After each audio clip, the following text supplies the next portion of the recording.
Buffs and bans for game number 1. This is going to be so incredibly important to shape how this series is going to turn out. Griffin, what are the picks going to be and what are the adaptations going to be for Kingzone to try and stop what have been so many power picks this Griffin squad has got their hands on? And there's so many teams out there, at least, of course, another 8 in the LCK that are waiting to see what are some bans that work against Griffin? What are some strategies that work against Griffin? Even if Griffin win 2-0, they just want any tape they can get. This mysterious lineup of Griffin who are shrouded in secrecy in some ways still about what they're all about, in spite of inviting fans in with some cool stuff on their Twitter. Definitely check them out. In terms of some of the videos they've been creating. The Jace will be banned here. This is a 4-way flex on the side of Griffin. I don't know if Lehens plays it. He might. Everyone else does on that team, so no jungle Jace. At least in game number 1. No bot lane Jace either, and Swords most played in the Kesper Cup, amusingly also Jace. Does mean a lot is left open.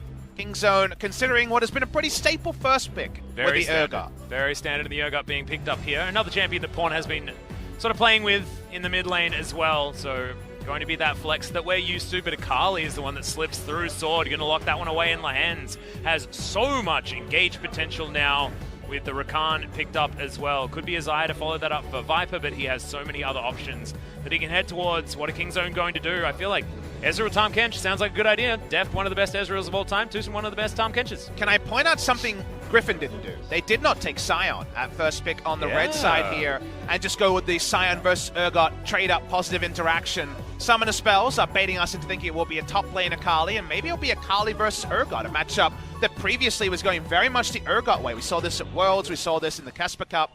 Whoa. Maybe it's going to be attempted by Sword to go for a more carry route. As pretty bold choice here. We're seeing a first-round Kai'Sa and maybe even a Kai'Sa-Gragas duo lane being locked in by Kingzone. Sion's still on the board, so will be lapped up anyway by the side of Griffin, but traditionally it's been a Chovy pick most recently. Well, seen Viper's been playing it a little bit in solo queue. Not likely it heads towards the bottom side of the map, though, as Sword has already switched over to those giveaway Akali summoner spells that we've seen each time.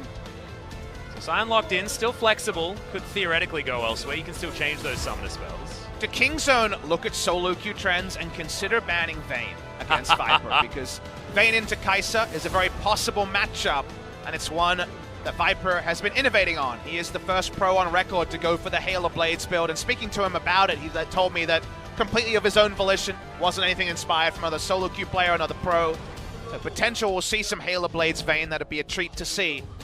Second ban from Kingzone, probably going to be bot lane focused as Griffin's second ban. They've banned away the Alistar so far from xuân. He's best known for the engage, so removing engage tools from xuân, pretty reliable way to remove some of the threat from the side of Kingzone's bottom lane.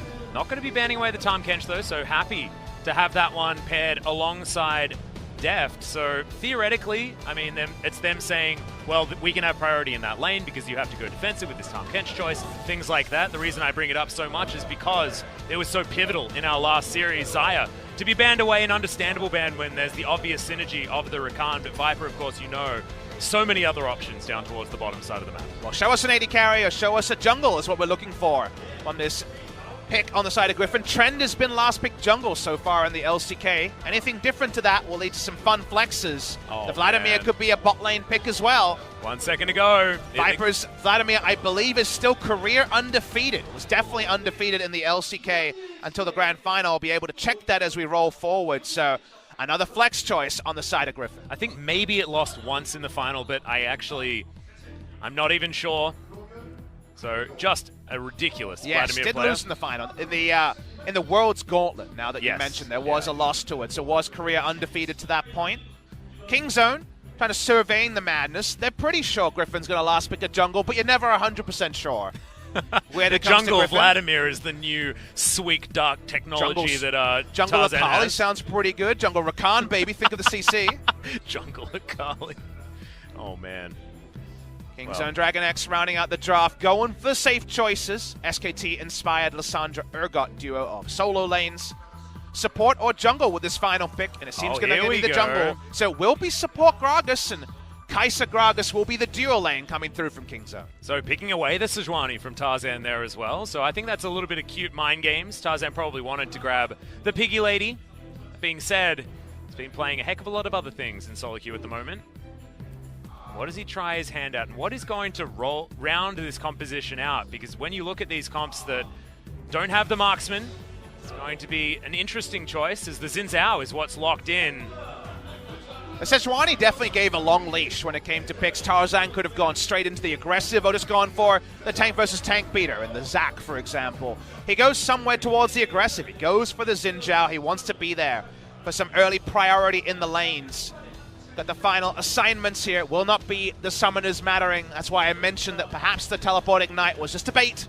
It's all a ruse from the side of Griffin as far as we can see. Yeah. We'll wait for the final matchups, though, at 20 seconds. Exactly. 5 seconds to go before we understand exactly what is going to happen, but I have a feeling those summoner spells are giving it away just a little bit, so 20 ticks down, and the Scion will be on the top side. Kingzone already switching that one up as well. Lissandra going to be played on the top side of the map most of the time when we see these two solo lanes. It is with the Urgot top side this time. Not going to be the case. Akon and CV Max are going to shake hands and head back to these booths.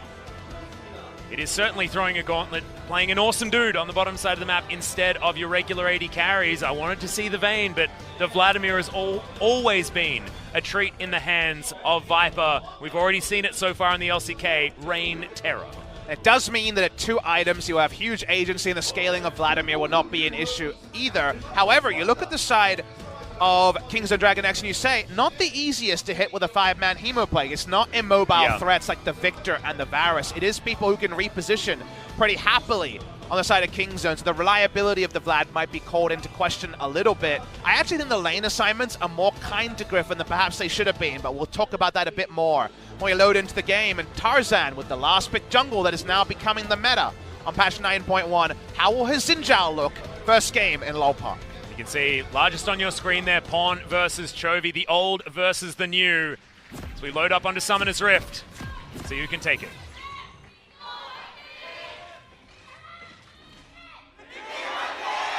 That is something that would have been unheard of this time last year, especially considering the fact that no one even knew who Griffin was at that point in time. And now, Kingzone getting barely any response from the fans, and Griffin being overwhelming. Just shows how far we've come here in 2019 already. Monte Cristo called it best. Hype trains exist, and the Griffin hype train left the station with their long winning streak they went on in the summer season and their almost moments, and only got the tails only got taller with how well they were doing in scrims. Everyone talking about how Damwon and Griffin were taking scrims off of Fnatic and IG around the time of the World Final. The surprises are there, but Griffin now is a known quantity, and that's why, if you're a new fan, if you're looking for a new team, if Kingzone Dragon X no longer holds your heart with so many big names leaving the organization, who's to say a lot of Kingzone fans didn't find themselves the grass being sweeter on the side, and greener also, I should say, on the side of Griffin. Well, that's exactly right, and what better way to encapsulate that than have the fan screams not in favor of Kingzone anymore. Kaz going to be starting on the blue side this time. Gets a little bit of a hand here from Rascal. Ooh, double barrel. Feels good at level 1 for Tucson. All right, so mismatched duo lanes, it feels like. Vladimir's about the furthest away from Xayah you can get for the Rakan to be laning with, and Kai'Sa Gragas. Kai'Sa Gragas was a big favorite of Team China at the Asian Games. You remember this was played by Uzi and Ming quite a lot. I'm not sure if Uzi and Mako played it, but Mako played a lot less games than Ming. Uzi and Ming loved this duo. A lot of Korean bot laners thought that the Gragas was unlaneable when it came to a laning support, but Ming showed everyone that it could still very much be run, and this Aftershock Gragas, the synergies with specifically the Kai'Sa repositions and post-level 6 makes it a very strong lane. Before level 6, it's a Vladimir, so maybe you're happy to farm it out. So I think Kai'Sa Gragas getting probably the safest, most free farm lane you're going to get when you lock in a pretty risky first-round duo lane for Kingzone Dragon. Wow, we've already got a flash on the bottom side. Viper just gets destroyed! That is a level 2 advantage. I haven't seen capitalized like that for a very long time. Mooney's level 6, you got it level 2, baby. Vladimir can teleport back, but tail between the legs, and first advantage goes to Kingzone. And this is the kind of question marks that we were wondering about with this Kingzone roster. Things like this can just happen. Both Tucson and Deft are both incredible in their role, but my God, can you wait a second? That was 2.5 minutes. And they're going to use this priority to push as we're going to watch the replay here. Vladimir is sitting, we can count it, at 500 health. Flashes in, the WQ auto does so much damage. That's a level 2 advantage pop, and watch the coaching staff here. It's just a little fist bump. That's more expected than you might expect from Acorn. Did Acorn tell him to do that? Did TuSin just die? Yeah, he did. Oh. He did. Man, that buzzkill was real fast. I know. The dragon's not even here yet. So the observer's just zooming in. It's like, yeah, sorry, guys. Yeah.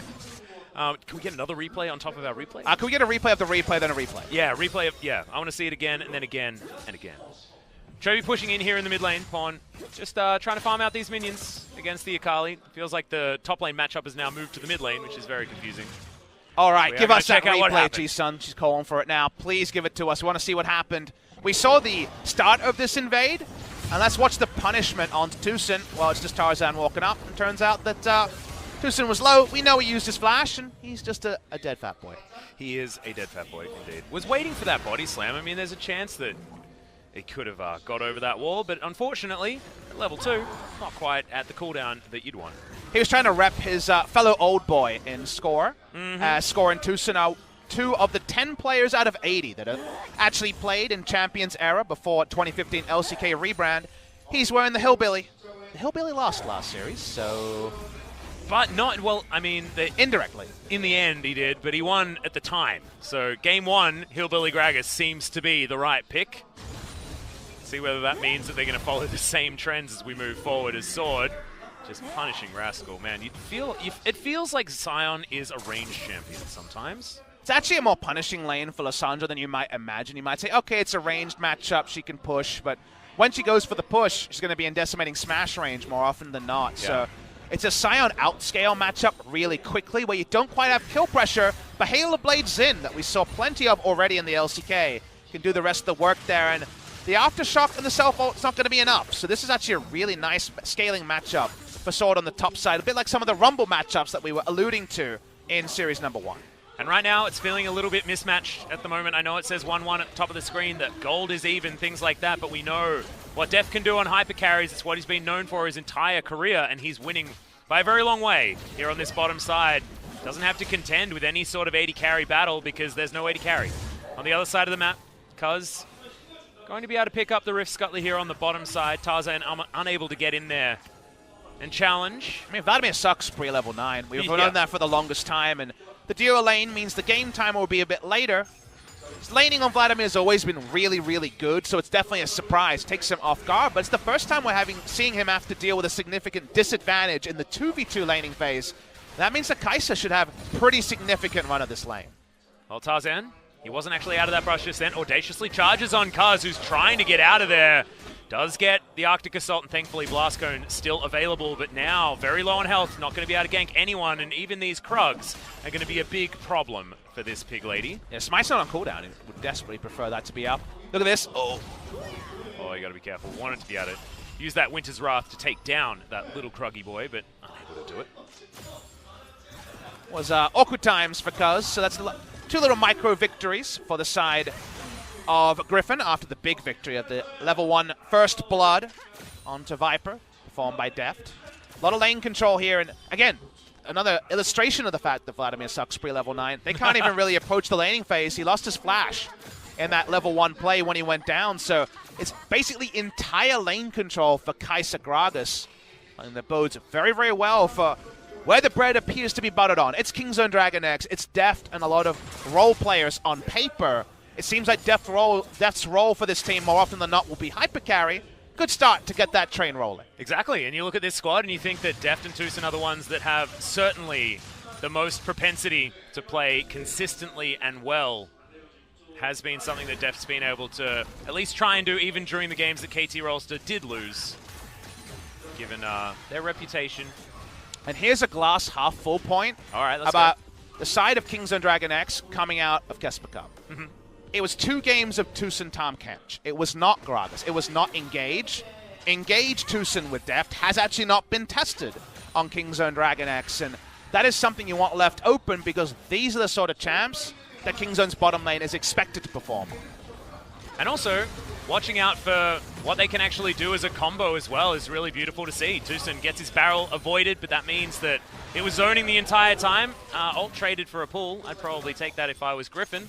You can see the extended logic there. It's let's trade just before I hit level 6, and if he pulls before, we'll kill him.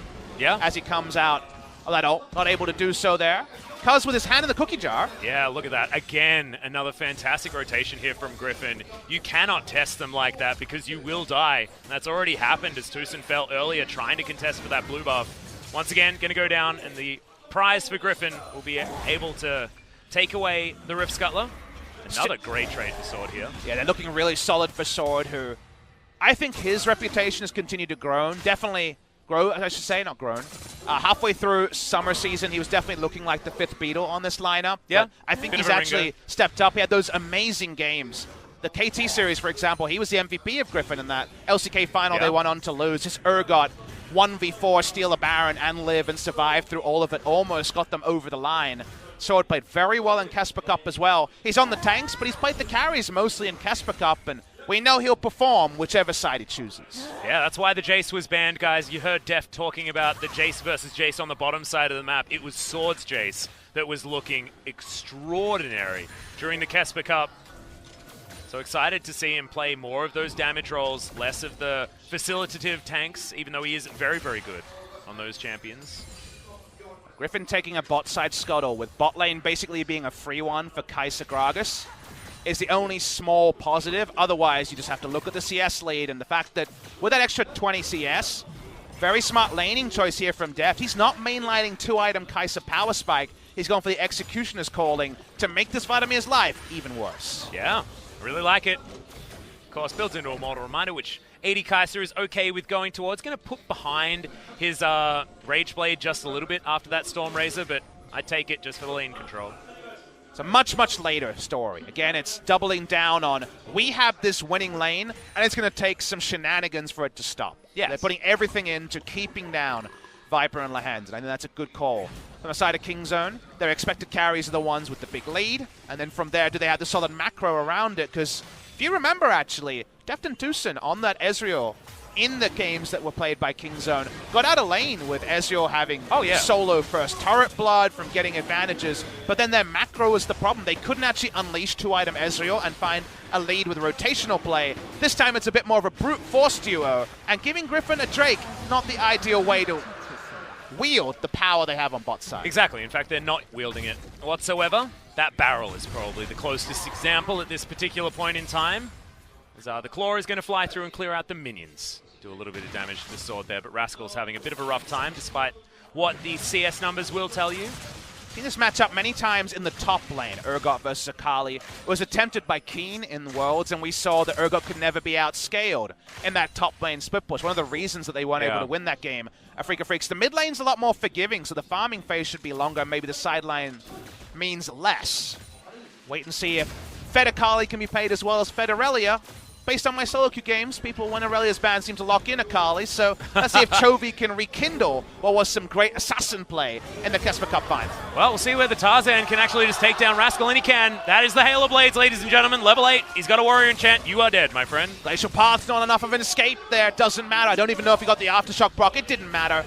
Halo Blades, Warrior Enchant, a doubling of the kills, and soon to be a Rift Herald, it seems, on the top side. That means that Kingzone, against the run of play, have given up the bot side Drake, and with the run of play, Griffin have also got the Rift Herald top side.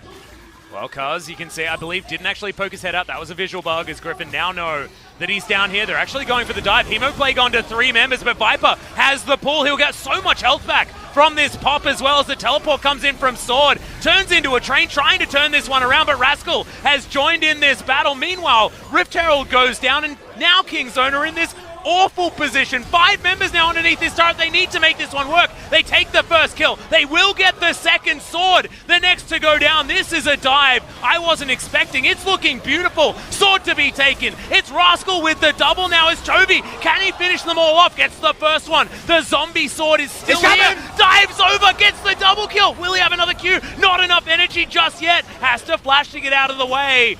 There's Deft there with very low health, has to be careful, but there's no charges left on the ult, and Chovy underneath the turret. Man, that was some crazy play on both sides. Any more items on Chovy? There was a Gunblade here. There were going to be 4 kills being won by the Akali. You need to see what happened in the minimap. We'll get a replay of the action. You always want to see the kills, but in the minimap, Rift Herald was taken, gets a double charge, and Xin Zhao gets a whole bundle of gold. Look at the gold lead from the jungle. It's 2,000 gold just in the jungle, Atlas. Again, you watch the map here and you see the dive eventually finds some kills, but in the meantime, Zinjao takes down the Rift Herald, he gets 2 turrets, focusing on the action. There were always eventually going to be kills here for Kingzone Dragon X, but the 2 answering kills onto Chovy means that now Chovy has a whole lot of gold relative to his lane opponent, and the Zinjao needs no explanation. He's massively ahead of the Sejuani. Yeah, it's just ridiculous. I thought it was actually really nice how Kingzone managed to navigate this dive, but once Chovy made his way in, it was all about whether or not Kingzone could get out without losing too many members. Chovy having to flash towards the end there, of course, running out of energy, but still a great news story for Griffin based on what happened elsewhere on the map. Exactly. They only committed 4 members to bot. 3 early, 1 much later for 2 cleanup kills. And if those 2 deaths went down and they got Rift Herald and a turret, you'd be like, okay, I guess the 2 deaths just supersede the Rift Herald and the turret, but when you add in the 2 kills they got later in the fight, it went from being not so good from Griffin to very categorically a Griffin win when you see the bigger picture. Yeah. And you can see Chovy now being able to wield that lead to great effect. 700 gold bounty already at 14.5 minutes as this 2-0 Akali. And they need to find a carry from somewhere. This is not get on the Viper hype train and stand behind an AD carry in the mid game. This is, we've got a Vladimir we can facilitate by amplifying your damage. I can launch my way into the backline and provide space for everybody else. There are so many different style of damage dealers on this squad, and Chovy's now in the greatest position to clean up so many kills. And that's the scary thing, Atlas, is this bounty. Let's think of the bounties like the Wild West wanted signs. I don't think too many people are going to be ripping down this bounty and saying this is mine to claim, because he's basically got a farm bounty and a kill bounty. He's 46 CS. That's 176 CS in 15 minutes as Akali. Is he engaged? Is he engaged? Yeah, we've got the quickness to start this one off as Deft has to use the ult defensively to try and get out. So far, no one's died just yet, but that is not going to happen for long as Pawn is going to be the first one to die. Chovy still chasing on through. Deft and Cuz limping away from this one. Cuz thinking about making his way back in, but nothing doing. Pawn does go down. Poor positioning there from him, but just no way to get himself out from that Lehen's engage. It's a new choice, by the way. We never spoke about this during the game, but it was seen by Knight in the LPL first series against IG. Fleet Footwork Akali, just for a bit more reliable laning trades. In mid lane, you see this much more than top lane, where Electrocute is usually the way forward. You go for Fleet Footwork, again, just for the sustain, and because movement speed always means damage for a champion who doesn't even need flash on the top side to be sticky and to always be able to escape and gap close as she needs. Yeah, some of the same logic to be applied to something like the Kassadin. But let's have a look at this one once again. Watching for the replay here, Lehen's. Look at how that worked. If you watch that play, it's a Xin flash mid-battle dance for there to be more gap close and CC available. We didn't even notice that in real time. How do they make the Rakan look more maneuverable, Atlas? He's already super maneuverable. I thought it was one flash because the sound was basically at the same time. That was cool. That was really, really cool. Really cool to see. Again, not going to be a game-winning push from that, but remember that bounty, it's bigger onto Chovy, and that's not with any kills being registered by the Akali in the fight. Yeah. Going to be able to pick up that assist, though. The extra money is still there, and that CS lead is only growing. That confidence that we heard Def talking about when it came to Pawn and his ability to still be one of the best in the mid lane. It's not being proven in this game so far. Being said, not a lot of it has a lot to do with him. First play from Deft and Tucson was fantastic to grab that first kill, but then immediately throwing it away. And Chovy now trying to navigate this 1 versus 2 situation, but Gunblade there. Okay, we got the cast to come in. First ultimate comes in from Chovy. He's still excited about finding more. Has to use the second charge defensively to get out of the way. Deft had stacked up that passive. Really fun to watch the chicken there. When do you throw the cask? When can you guarantee that you will bump the Akali out of the Shroud? And when do you use the ult to escape? Chovy holding onto it till he knew that there was a flash order that might take him down. He's staying here, though. I believe Shroud back off. Cool down. Trying to wave clear and extend the laning phase for Chovy. Yep, going to save this turret one more time as Tarzan comes down to do exactly the same. A little bit of a wraparound here as Lehen's poking his head in. Viper still hanging around the area. Chovy wanting to try and ambush. Deft is such a juicy target. Over the wall he goes. Lehens doesn't find the first portion of this CC, but there's the Hemo Plague, and Deft already so incredibly low. No mana to speak of as Tarzan's trying to get in there. Viper over the side is the one to finish him off. The Urgot once again goes down as an afterthought, and Cuz will be the next one to fall. All the gap closes all the time, and Viper is now 3-2-0. And oh, does the house of cards fall quickly when Deft is the one out of the fight oh so early. Nothing he can do. His whole health bar removed by Hemo Plague and friends. They didn't have anything left on the Akali, but it seems like all of the people backing up the Akali cash in on that pick. Nicely done by Griffin. They take the turret, and now the gold lead. It's already into silly season. It's already 6,000 gold. 6,000 gold. Not even 20 minutes just yet is just ludicrous. Run, Rascal. Yeah, you need to get out of here. Use the last of his mana to try and use that Claw of Doom, but Lehens is here. That is a very, very easy grand entrance and delivered over to the mid laner as Chovy says, no, Viper, this one's mine. The new generation rises is my subtitle for LCK Spring. No surprises that Griffin are among that new generation. This fight's really interesting because remember, Chovy has all the gold, a lot of the lead, and doesn't really have any ability to impact this fight because his ult is on cooldown. He had to flash defensively earlier. Viper is able to clean up the first kill, a bit of catharsis, taking down Deft, who was out of the fight early. They chase in, they take Cuz, and after this they even kill Rascal for staying on the top side. Everything coming apart for Kingzone. The expected result of this game took a little bit longer to enact than perhaps we might have expected, but looking at the last team fight, the numbers are pretty small on the side of Kingzone. But gigantic on the side of Tarzan. What is that? The Hail of Blades. I mean, he's standing next to a very fed Akali and a Vladimir that's starting to do some work now, and he's got so many items. I always think of Mulan when I see the Xin Zhao, and this guy never going to stop audaciously charging in. Oh, hell no. He has Sterix and a stopwatch. I have a Sterix ahead of schedule. You guys don't have your damage items yet. I'm going to keep going forward. And he knows he's got backup. One of the reasons that Griffin loved the Vladimir was the fact that very early in the game, you can just kind of press all your buttons at the enemy and impact a team fight before any traditional scaling builds need to come together. One item onwards. Vladimir can have a team fight impact and can dive with all of his friends. The dive buddies are there. The trust falls have been completed by Griffin. They definitely have some of the best communication we've ever seen. Speaking of trust falls. Hands in possibly a little bit of trouble. Tucson has used the barrel quite nicely, but Tarzan going to grab that first kill. The double knock-up from Sword as he makes his way in. And this is the type of combination play that we expect from Griffin. It's just beautiful. Pond once again trying not to die. This time he'll be okay, but the rest of his team, not so much. And this comes after that huge level 1 play, how quickly the tables are turned. Almost a 20-minute Baron, 21 minutes. Apologies to the timekeeper. Jump on the Baron. They're going to take it down, and Griffin ready to vindicate their position as runaway favorites for LCK Spring 2019. And Viper continuing to make Vladimir look like the best bottom lane champion in the game. Not sure how you go from dying to first blood and then not having a flash for the whole laning phase, going down half the CS of a Kai'Sa, and then walking away feeling fantastic. 800 gold bounty, 3, 2, and 4. Proto Belt already there.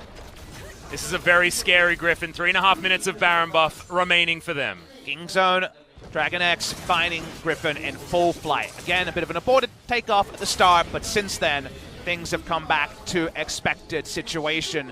If you look at Griffin on the 2019 patch, they will go 9-0 after being 8-0 on patch 824, which still is that 2019 patch.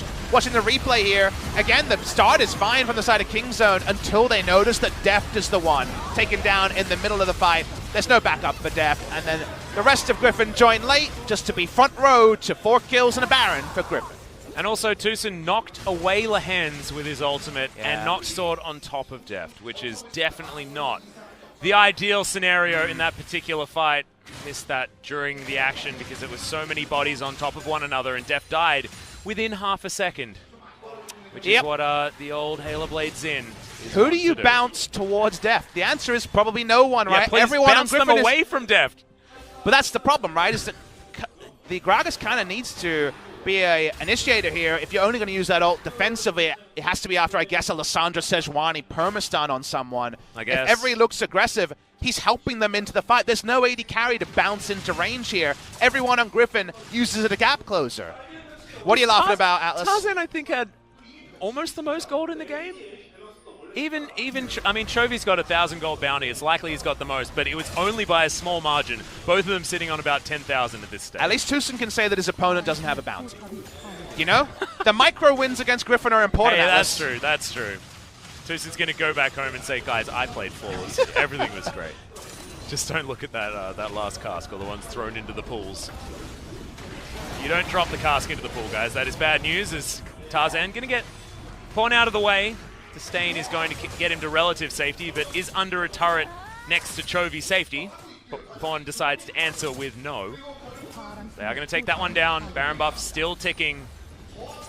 And this went from looking like a very exciting game, with Kingzone starting things so beautifully with that 2v2 kill against Viper, to that being a bit of an afterthought.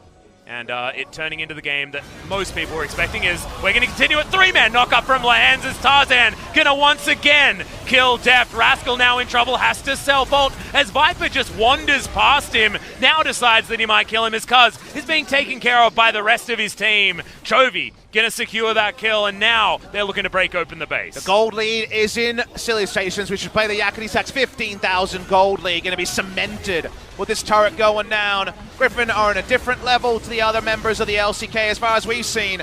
2-0 over Freaka, 3-0 over Damwon, 3-0 over Gen G so far on the 2019 patch, looking to make quick work of Kingzone. Yep, this Death Note once again happening. As you can see, Lehans once again bouncing around. It's another kill going over to Tarzan. This guy seems like he can do absolutely no wrong when it comes to Korean League of Legends at this stage. Tusin trying to make a play, but all he's going to do is die as the Nexus turrets fall. The Nexus soon to follow, and Griffin, their first game in the LCK for 2019 is no surprise for anyone following them, and an absolute joy to watch if you're already a Griffin fan. Masterful performance from Griffin, and yet, do we learn anything new? Does any team watching